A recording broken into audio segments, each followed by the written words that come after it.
बिस्मिल्लाहिर्रहमानिर्रहीम। अस्सलाम वालेकुम क्लास। कैसे हैं बेटा आप सब लोग। हम लोगों ने अपने लास्ट लेक्चर में डेटाबेसेस से रिलेटेड चैप्टर स्टार्ट किया था। इसमें हमने रैंडम से कुछ टॉपिक्स डेटाबेसेस के बारे में डिस्कस किए थे कि डेटाबेस क्या है, हमारे पास डेटाबेस होती क्या है। डेटा सबसे पहले तो डेटा थोड़ा थोड़ा सा 2 or 3 lines review of previous lecture कि डेटा होता है। Data collection of facts and figures is called data, and data is very much important for any organization. Rather, it is considered as backbone of any organization.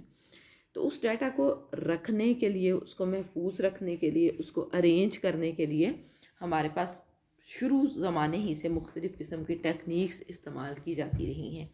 जैसे जैसे वक्त गुज़रा, जैसे जैसे human population बढ़ी, जैसे जैसे ऑफिस ऑर्गेनाइजेशंस जो हैं वो ज़्यादा ऑर्गेनाइज्ड होने लगी, उनके पास डाटा की कलेक्शन भी बढ़ी और उन्हें की ज़रूरत भी महसूस हुई कि उस डाटा को ज़्यादा बेहतर तरीके से मैनेज किया जाए, ज़्यादा बेहतर तरीके से ऑर्गेनाइज़ किया जाए, ताकि वक्त ज़रूरत उस डाटा की जब भी आपको ज़रूरत पड़े या उस डाटा में जब भी आप चेंज करना चाहें, हमारे लिए कोई इशू ना हो।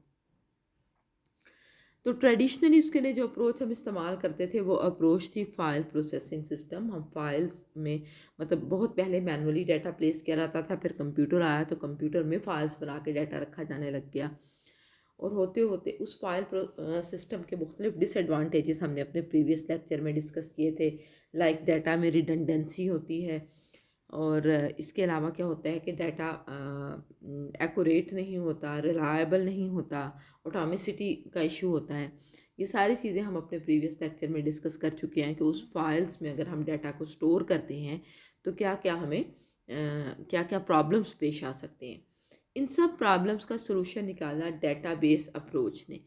डेटाबेस क्या है? Database organised collection of data है, जिसमें डाटा हम किसी एक सेंट्रल लोकेशन पे रखेंगे और वेरियस यूज़र्स या वेरियस डिपार्टमेंट उसी एक कॉपी ऑफ डाटा को एक्सेस करेंगे। उसी में जो ऑथराइज्ड होगा, मतलब जो कर सकता होगा, तब्दीली करेगा, मतलब डाटा की एक ही कॉपी सब लोगों को अवेलेबल होगी। तो डाटा शेयरिंग की इसमें फैसिलिटी होती है और मुख्तलिफ प्रोग्रामर और यूज़र जो हैं वो सेम डाटा को डाटा बेसिस में डिफरेंट पर्पसेस के लिए शेयर करते हैं। अब जैसे किसी डाटाबेस में अगर स्टूडेंट का डाटा स्टोर है तो वो लाइब्रेरी मैनेजमेंट प्रोग्राम में भी इस्तेमाल हो सकती है, और इसके अलावा हॉस्टल वाले भी इसको इस्तेमाल कर सकते हैं, ये सारा कुछ। अब डाटाबेसिस अप्रोच ने के कुछ एडवांटेजेस हैं। ये इनफैक्ट इसके वही एडवांटेजेस हैं जो हमने पीछे फाइल प्रोसेसिंग सिस्टम के डिसएडवांटेजेस पढ़े थे कि डाटाबेस ने कैसे जो हमारा ट्रेडिशनल सिस्टम था उसकी खामियों को किस तरीके के साथ अपनी खूबियाँ बनाया। सबसे पहले है रिडंडेंसी कंट्रोल। रिडंडेंसी हम डिस्कस कर चुके हैं प्रीवियस लेक्चर में। रिडंडेंसी का मतलब है डुप्लीकेशन। ट्रेडिशनल फाइल सिस्टम में डाटा हमारे पास मुख्तलिफ जगहों पे स्टोर करना पड़ता था हमें, जो टाइम का, जो स्टोरेज मीडियम का वेस्टेज था। तो रिडंडेंसी को कंट्रोल कर लेती है डाटाबेसिस, क्योंकि डाटाबेसिस पे डाटा मतलब स्पिरिट ही क्या है डाटाबेसिस की कि इसमें डाटा एक ही जगह पे स्टोर होगा और डुप्लीकेट नहीं होगा। फॉर एग्ज़ाम्पल स्टूडेंट का डाटा है तो कॉलेज की एक ही डेटाबेस में एक टेबल पे ही सेव होगा। हम डिफरेंट पर्पसेस के लिए उसी टेबल से डाटा को एक्सेस करेंगे। फॉर एग्ज़ाम्पल अगर हम, जैसे आप देखें स्क्रीन पे आपको स्टूडेंट, जैसे आप लोग हैं, आप लोगों ने एडमिशन लिया, आपका डाटा सेव होगा। हम ट्रेडिशनल डेटाबेस होती है हमारे पास, रिलेशनल डेटाबेस यूजुअली इस्तेमाल की जाती है, और रिलेशनल डेटाबेस में हम सारा डाटा जो है वो टेबल्स की फॉर्म में सेव करते हैं। तो स्टूडेंट का डाटा भी एक टेबुलर फॉर्म में सेव होगा। टेबल, आई डोंट रिमेंबर कि लास्ट लेक्चर में आपको बताया था या नहीं बताया था कि combination of rose and column is called table. तो ये सामने आपको स्टूडेंट के टेबल में डाटा डला हुआ नज़र आ रहा है। इसमें रोल नंबर है, नेम है, एड्रेस है, ईमेल है और फ़ोन नंबर है। ठीक है। अब अगर हमने स्टोर करने हैं marks of the student in a table, तो हम क्या करेंगे कि हम सिर्फ स्टूडेंट का रोल नंबर यूज़ करेंगे। ठीक है। रोल नंबर यूज़ करेंगे, इसके अगेंस्ट सब्जेक्ट और मार्क्स जो है वो ऐड कर देंगे। इस रोल नंबर के अगेंस्ट और इन दोनों टेबल्स को आपस में लिंक कर देंगे। तो इस रोल नंबर के अगेंस्ट स्टूडेंट के रिमेनिंग पर्टिकुलर्स जैसे नेम है, एड्रेस है, ईमेल है, फ़ोन है, वो खुद ब खुद उसी टेबल से, उसी स्टूडेंट के मेन टेबल से पिक कर लेगा। हैव यू अंडरस्टूड कि हमने स्टूडेंट का एक दफ़ा नाम, एड्रेस, ईमेल और फ़ोन नंबर और रोल नंबर सेव कर लिया। आज अगर या कल के लेक्चर में ना हम कीज़ भी पढ़ेंगे, फिर आपको ये भी पता चल जाएगा कि किस तरीके के साथ वो एक्सेस करेगा।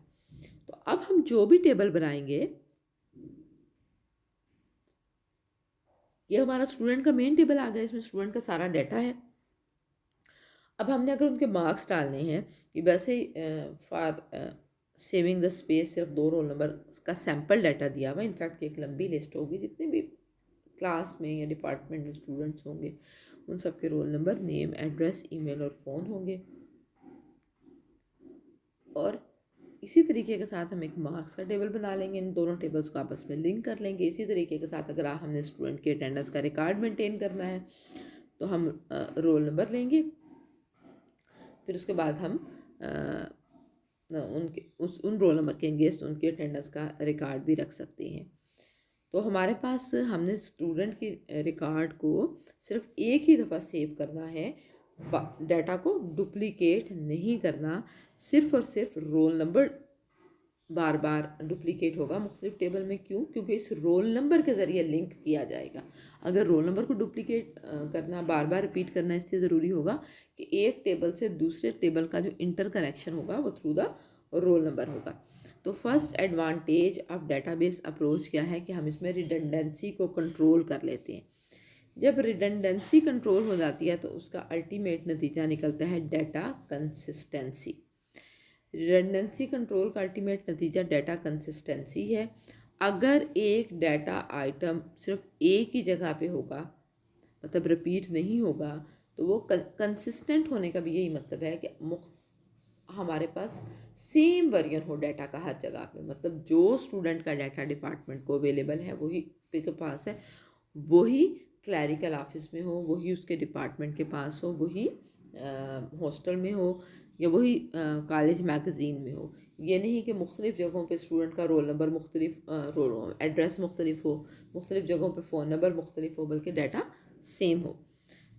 तो कंसिस्टेंसी क्या हो गया कि डाटा चूँकि एक ही जगह पे है तो ये उसको मेंटेन करना आसान है। डाटा कंसिस्टेंसी प्रॉब्लम आमतौर पे उस वक्त होती है जब जैसे कोई स्टूडेंट आए और वो अपना रोल नंबर डिपार्टमेंट को बताए कि मेरा फ़ोन नंबर चेंज हो गया, ये मेरा एड्रेस चेंज हो गया, और डिपार्टमेंट अपने एंड पे उसका फ़ोन नंबर या एड्रेस चेंज कर दे और बाकी जगहों पे जैसे लाइब्रेरी है, क्लरिकल ऑफिस है, वहाँ पे उसका रिकॉर्ड अपडेट ना हो। जब डाटा की हमारे पास कापी ही एक सेव होगी तो जो भी चेंज होगी खुद ब खुद उसमें सारी जगहों पे एंटर हो जाएगा। अच्छा, अब कंसिस्टेंसी को कंट्रोल करने के लिए कुछ कंस्ट्रेंट्स भी अप्लाई किए जाते हैं। कंस्ट्रेंट्स का मतलब होता है आप चेक्स कह लें, आप कंडीशंस कह लें, जो लगाई जाती हैं जिनको फॉलो किया जाना ज़रूरी है डेटाबेस में डाटा एंटर करने के लिए। अगर डाटा उन कंडीशंस को फुलफ़िल नहीं करता तो उसको डेटाबेस में एंटर ही नहीं किया जाता। फिर डाटा ऑटोमेसिटी है। डाटा ऑटोमेसिटी का क्या मतलब है हमारे पास कि मतलब एक ट्रांजैक्शन कोई भी सीरीज़ ऑफ स्टेप्स पर मुश्तमिल होती है कि एक ट्रांजैक्शन या तो पूरी की पूरी हो जाए या पूरी की पूरी ना हो। फॉर एग्ज़ाम्पल, मैंने आपको कुछ पैसे देने हैं, मैं अपने अकाउंट से कुछ पैसे आपको ट्रांसफ़र करना चाहती हूँ, तो क्या होगा कि ये ट्रांजैक्शन के कुछ स्टेप्स होंगे। सबसे पहले मेरे अकाउंट में से पैसे डेबिट होंगे या कम होंगे, दूसरे स्टेप में आपके अकाउंट में क्रेडिट होंगे या ऐड होंगे। या जिस तरीके के साथ अगर आपको डेबिट क्रेडिट का नहीं भी पता तो आप लोग मोबाइल में बैलेंस जो डलवाते हैं, इजी लोड कराते हैं, इजी लोड करने के लिए आप किसी भी दुकानदार को पैसे देते हैं, उस दुकानदार ने ऑलरेडी कुछ बैलेंस परचेज़ किया हुआ होता है जो उसके पास उसके मोबाइल फ़ोन में होते हैं। वो आपका पर्टिकुलर नंबर प्रेस करता है और उसके बाद क्या होता है, उसके बाद ये होता है कि वो जैसे ही वो पर्टिकुलर नंबर प्रेस करता है उसके मोबाइल में से उतना बैलेंस कम होने के बाद आपके मोबाइल में उतना बैलेंस ऐड अप हो जाता है। तो अगर ये बीच में ये वाला पूरा प्रोसेस कंप्लीट नहीं हो पाता, मतलब एक के मोबाइल से बैलेंस कम हो जाता है लेकिन दूसरे के ऐड नहीं हो पाता, तो ये क्या होगा, ये ट्रांजैक्शन कंप्लीट नहीं होगी। ट्रांजैक्शन को यहाँ तक सेव नहीं होना चाहिए। ट्रांजैक्शन या पूरी की पूरी सेव हो या पूरी की पूरी अनसेव हो जाए। इधर भी उन्होंने एग्जांपल, आपने अगर मनी ट्रांसफ़र करना है एक अकाउंट से दूसरे अकाउंट तक तो 2 स्टेप्स होंगे। पहले अकाउंट से डाटा कम होगा, दूसरे अकाउंट में डाटा ऐड होगा। फॉर एग्ज़ाम्पल जब कंप्यूटर ने पहला स्टेप परफॉर्म कर दिया तो उसका मतलब है कि अकाउंट ए से रकम कम हो गई, लेकिन अकाउंट बी में अगर ऐड नहीं हुई तो हमारी ट्रांजैक्शन को कंप्लीट नहीं होना चाहिए। अगर ऐसा होगा तो हमारा डाटा इनकंसिस्टेंट होगा। तो ये डाटा ऑटोमेसिटी है जो हमें डाटाबेसेस प्रोवाइड करती है, इसके लिए उसके अपने चेक हैं। फिर डाटा सिक्योरिटी प्रोवाइड करती है डाटाबेसेस खुद ब खुद कुछ डाटा सिक्योरिटी के लिए चेक्स, कुछ कंस्ट्रेंट्स प्रोवाइड करती है। डाटा सिक्योरिटी का क्या मतलब है कि हम अपनी डाटाबेस को अनऑथराइज्ड एक्सेस से बचा सकें। अनऑथराइज्ड का क्या मतलब होता है, जो करने के लिए आप अहल नहीं हैं। डेटाबेस मैनेजमेंट सिस्टम जो है वो बहुत सारे प्रोसीजर्स डाटा सिक्योरिटी को मेंटेन करने के प्रोवाइड करता है, लाइक पासवर्ड्स, कि हर कोई उसको एक्सेस ना कर सके, सारे डाटा को पासवर्ड लगा हुआ हो। ये नहीं कि कोई भी बंदा उठ के स्टूडेंट के डाटा में किसी भी किस्म का रद्दो बदल कर सके, बल्कि सिर्फ कंसर्न बंदे जो होंगे, जिन्हें जो ये करने के लिए ऑथोराइज्ड होंगे, सिर्फ वही बंदे अपना, उनको कोई पासवर्ड इशू होगा वो उसी पासवर्ड के ज़रिए डाटा में किसी किस्म की तब्दीली कर सकते हैं। अच्छा, फिर इसी तरीके के साथ आप डाटा व्यू करने की फैसिलिटी मुख्तलिफ़ लोगों को दे सकते हैं। लाइक आप हॉस्टल वालों को दे दें, आप लाइब्रेरी वालों को दे दें, लेकिन वो लोग सिर्फ डाटा को व्यू कर सकें, ये नहीं कि वो डाटा में किसी किस्म की तब्दीली कर सकें।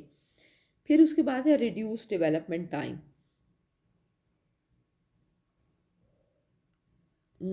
आप फ़ाइल की निस्बत, फ़ाइल सिस्टम की निस्बत, फ़ाइल प्रोसेसिंग सिस्टम की निस्बत डाटाबेसेस को इस्तेमाल करके वो प्रोग्राम्स लिखना जो डाटा को एक्सेस करेंगे, उन प्रोग्राम्स को इम्प्लीमेंट करना कम वक्त का काम है। और फिर डाटाबेसेस जो हैं, डाटाबेस मैनेजमेंट सिस्टम जो है वो डाटाबेस में कम्पैक्टनेस को इस्तेमाल करता है, कम्पैक्ट करके डाटा को रखता है। कम्पैक्ट करके रखने का मतलब क्या है कि डाटा कम जगह आपकी घेरे, क्योंकि स्टोरेज भी ज़्यादा आपकी यूज़ ना करे। रिपोर्ट्स मुख्तलिफ़ तरह की जनरेट करने की फैसिलिटी प्रोवाइड करता है ऑफिस में, जहाँ पे डेली, मंथली, वीकली या फोर्टनाइटली मुख्तलिफ़ तरह की रिपोर्ट्स की ज़रूरत होती है। लाइक अगर कोई सेल एंड परचेज़ की ऑर्गेनाइजेशन है तो वीकली कितनी सेल हुई, कितनी परचेज़ हुई, कितने नए आर्डर्स आए, इस तरह के सारी की सारी रिपोर्ट्स ऑटोमेटिकली जनरेट करने की उसमें एबिलिटी होती है, बजाय इसके कि कोई बंदा मैनुअली बैठ के सारा हिसाब किताब करके रिपोर्ट्स का जनरेट करे। फिर डाटाबेसेस डाटा शेयरिंग की फैसिलिटी प्रोवाइड करती हैं। डाटाबेस की स्पिरिट ये है कि डाटा किसी एक जगह पे प्लेस होगा और मुख्तलिफ़ जगहों पे कंसर्न लोग जिनको इस डाटा की ज़रूरत होगी वो उसको शेयर करेंगे। तो मुख्तलिफ़ एप्लीकेशन इसको इस्तेमाल करके डाटा को शेयर कर सकती हैं।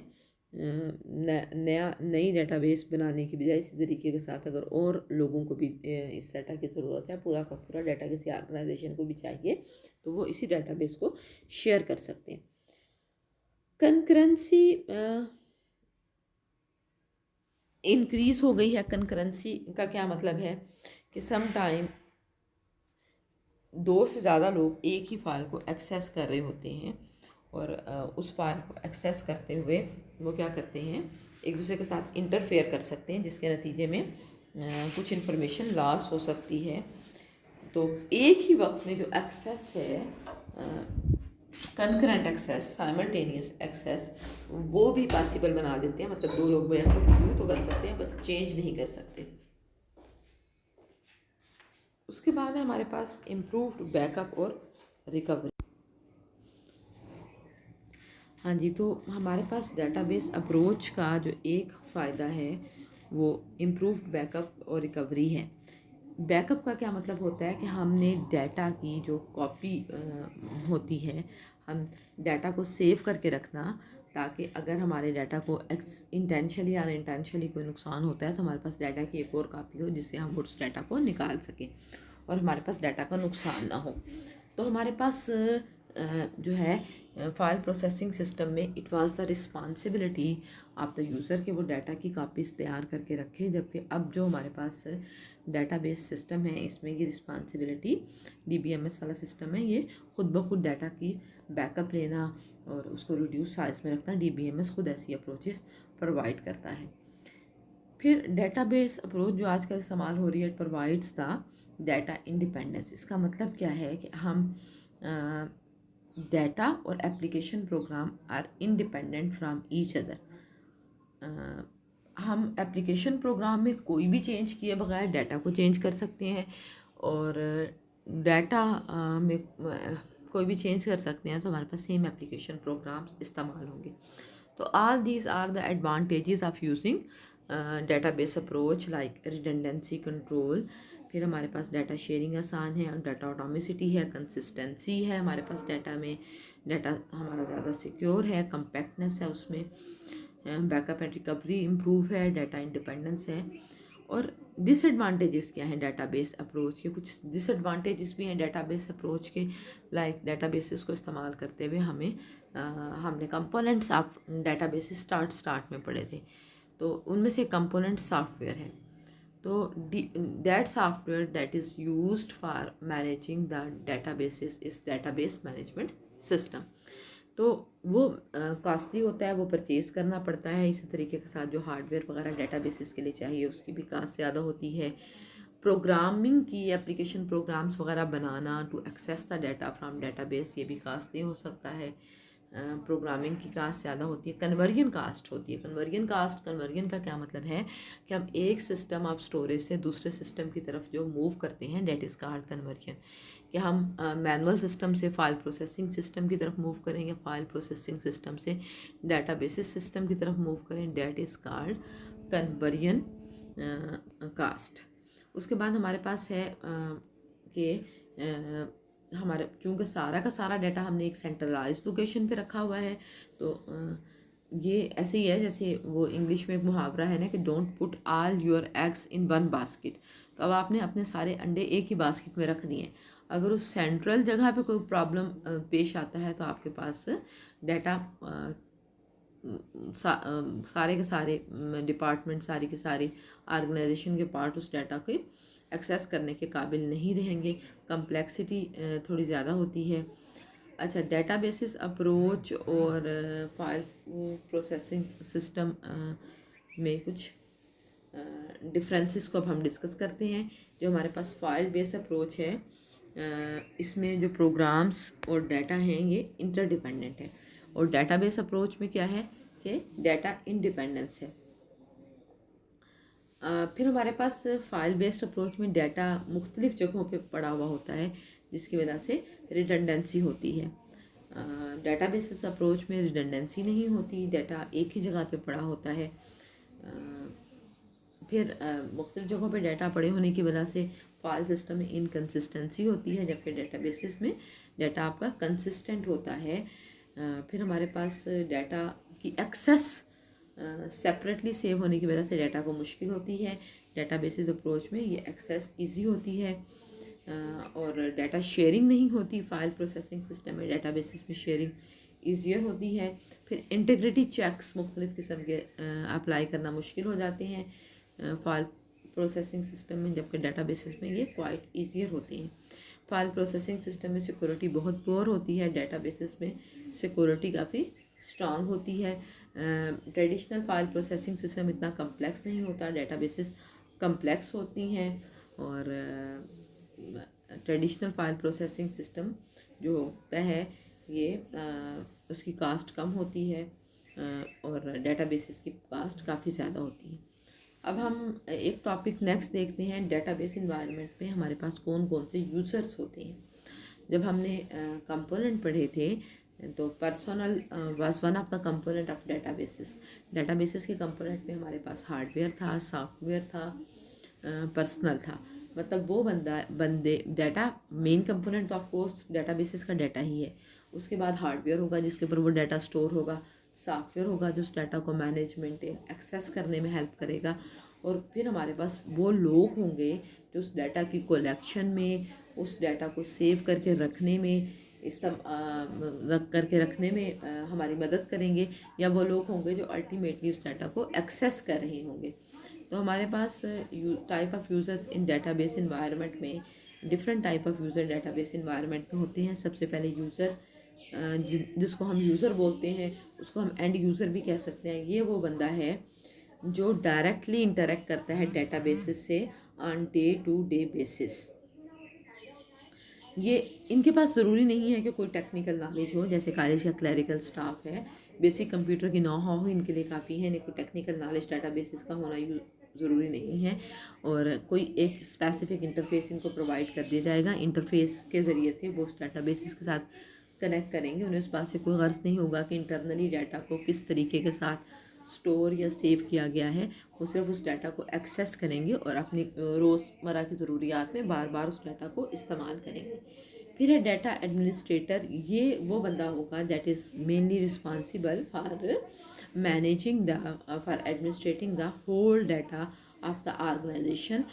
ओवरऑल फंक्शनल रिक्वायरमेंट जो डाटाबेस की हैं वो भी बनाएगा, होल डाटाबेस सिस्टम को भी मैनेज करेगा, डाटा स्टैंडर्ड्स को मेंटेन रखेगा, डाटा डिस्ट्रीब्यूशन को कंट्रोल करेगा, जहाँ इसे ज़रूरत होगी वहाँ वो ये यूज़र के साथ भी कम्युनिकेट करेगा। ये सारे काम इसके होंगे। फिर डाटाबेस एडमिनिस्ट्रेटर है।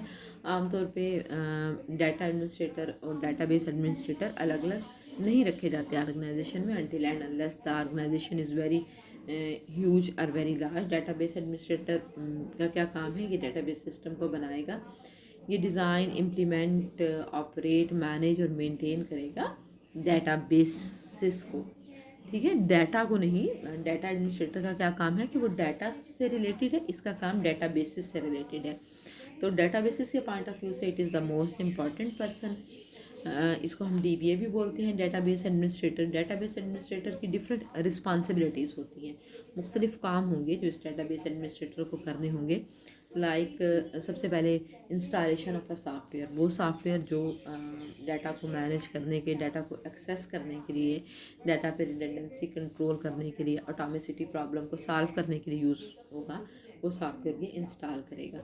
फिर ये मॉनिटर करेगा डाटाबेस सिस्टम को against any problem, against any attempt of unauthorised access. उसके बाद ये he will be responsible for providing the solution of any problem that occurs in the database system। किसी भी किस्म की प्रॉब्लम को सॉल्व करने के लिए रिस्पॉन्सिबल होगा। Moreover there are some other users or workers under it, उनको मुख्तलिफ तरह की रिस्पॉन्सिबिलिटीज़ असाइन करेगा। डाटा के रेगुलर बैकअप्स देगा ताकि डाटा में अगर कोई मसला आ जाता है तो हमारे पास उस अवेलेबल हो, डाटा के की कापी अवेलेबल हो, जिससे ऑर्गेनाइजेशन काम कर सके। अगर कोई भी प्रॉब्लम सिस्टम में आ जाता है या सिस्टम क्रैश हो जाता है तो वो डाटा को किस तरीके के साथ सिस्टम को रिस्टोर करें, इस चीज़ के लिए भी ये ज़िम्मेदार होगा। डेटाबेस मैनेजमेंट सिस्टम की अब हम डेफिनेशन देख लें। डेटाबेस मैनेजमेंट सिस्टम क्या है? Database management system is in fact collection of programs that are used to create and maintain a database। database management system responsible है, वो सॉफ्टवेयर है जिसकी मदद से हम डाटा बेसिस को क्रिएट भी करते हैं और मैनेज भी रखते हैं।